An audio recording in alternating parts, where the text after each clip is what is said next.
The Dodgers are on a 6-game skid right now, the first time they've lost that many games in a row since 2017. And in those contests, they've been outscored 45-10, including their biggest loss ever in their home stadium to the hated Astros, 18-1. And things arguably just came to a head the other day during future Hall of Famer Clayton Kershaw's start. When we saw him get so heated, he literally started gesturing towards his own player before screaming a pretty obvious obscenity. The lefty was set to face off against one of the most electric young players in the game, Jacob Misiorowski, and things would begin well on the day for LA, as Shohei Ohtani welcomed the lanky righty by crushing a leadoff home run to dead center field. But this soon would become seen as more of an anomaly than a trend after Misiorowski proceeded to dominate over the next 4 innings, striking out 10 batters over that time with no real major threats.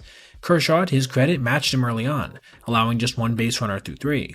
But it would be in the 4th that the Brewers would manage to get a little something going, notching back-to-back singles to lead off the frame. After a lineout, it was Andrew Vaughn's turn to hit, bringing us to our highlighted moment when the righty would take a perfectly placed slider low and away and knock it into the left center field gap, with James Outman coming over to cut the ball off and get it in. This is where we saw that reaction from Kershaw, with him saying something along the lines of, "What the?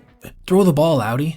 Then, pretty obvious bad word. Now, at first this might seem like an overreaction on his part. After all, it wasn't Outman who gave up the single, right? But when you take a look at the replay from this angle, which is closer to Kershaw's perspective, you can see what he was frustrated about, as Outman gets to the ball and then doesn't even attempt to make a play on the runner going to third, who wasn't even around second when he gloved the one-hopper. And these kind of defensive lapses have been an issue throughout this mini slump for the Juggernaut, with the most obvious example being Mookie Betts the other day costing his team a run after he booted this routine ground ball to shortstop, helping Milwaukee to get out to a 4-0 lead, which would grow to 5 before the inning was over, chasing their ace Yamamoto in the first inning. As for the rest of the start, it would go pretty decently, with him only giving up 2 runs through 6. The only issue was that his own lineup wasn't able to do anything against a set of pitchers who managed to register the fastest average fastball velocity in the history of the game for a single contest. Shout out to Kurt Hogg on Twitter for that fact, notching only 3 hits after that Ohtani leadoff blast. They would go on to lose the final game of the series the following day, 3-2, getting swept for their 2nd straight series. Now, is this going to end up making a huge difference in their season overall?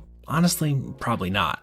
Every team goes through slumps, even great ones. But it is still, in my opinion, worth exploring, especially when you have team legends out there getting that frustrated with their fellow players.